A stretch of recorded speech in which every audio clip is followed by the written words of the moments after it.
आपल्यासोबत आमदार बच्चू कडू, आपण त्यांच्याशी बोलूया। भाऊ, आज निकाल लागणार होता आणि अखेर लागला। शिंदे साहेबांची शिवसेना असा निकाल दिला आणि आमदारांचा पण निकाल शिंदे साहेबांचा। आता मला वाटतं 60 का 56 आमदारापैकी 40 आमदार शिंदे साहेबाकडे आहे। 40 आमदार आहे म्हणजे त्या भागातले त्यांच्याजवळ सैनिक पण आहे एकंदरीत। आणि हा तर साधी गोष्ट आहे का 56 पैकी जर 40 आमदार शिंदे साहेबाकडे आहे तर शिवसेना तिकडे आहे, हे स्पष्ट आहे। त्यानं मला वाटतं याच्यात काही नवीन काही नाही आहे। सगळं महाराष्ट्राचं लक्ष लागलं होतं आणि अनेक आरोपही झालं उबाटा गटाकडून की हे सगळं मॅनेज आहे। निकाल मॅनेज कसं आहे, आखरी मॅनेज आहे तर कोर्ट आहे, न्यायालयीन आपल्याकडे प्रक्रिया आहे सगळी। न्यायालयामध्ये अधिक त्यांना वाव आहेच। हा निकाल जर खोटा असेल तर सर्वोच्च न्यायालयात जाता येतं आणि न्यायालयावर आपण जर आक्षेप घ्यायला लागलो तर मग कठीण आहे।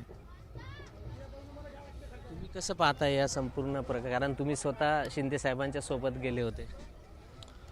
आमची प्रहार संघटना आहे, शिवसेनेचं आमचं नातं फक्त या राज्य सरकारच्या सरकाराबाबतीत आहे। त्यांचा पक्ष वेगळा आहे, आमचा पक्ष वेगळा आहे आणि मला वाटतं ते आमचा मित्रपक्ष आहे तर आनंद आहे। उद्धव ठाकरेंना खूप मोठा धक्का मानला। बरोबर आहे, थोडं दुःख आहेच नाही म्हटलं तरी, कारण ज्यांच्या घराण्यानं ही शिवसेना उभी केली त्यांच्या घरी तेवढं दुःख तर राहणारच आहे। त्या वेदना त्यांना सहन करावं लागेल आणि मग ही वेळ का आली याचं आत्मपरीक्षण करावं लागेल। कुठे चुकले उद्धव ठाकरे असं तुम्हाला वाटतं? मला वाटतं चूक काढण्या एवढा मी तर काही मोठा नाही आहे। प्रत्येकानं आपापली चूक आपापली शोधली पाहिजे। आता मला ते चूक वाटत असेल, त्यांना ते बरोबर वाटत असेल, हे तर काही म्हणजे मी काही त्याच्यातला तज्ज्ञ पण नाही। पण मला असं वाटतं काही ना काही एवढी मोठी गडबड मोठी झाली असेल तर काही ना काही तर चुका झाल्याच असेल, ते एका शिकून झाल्या असेल असं नाही आहे।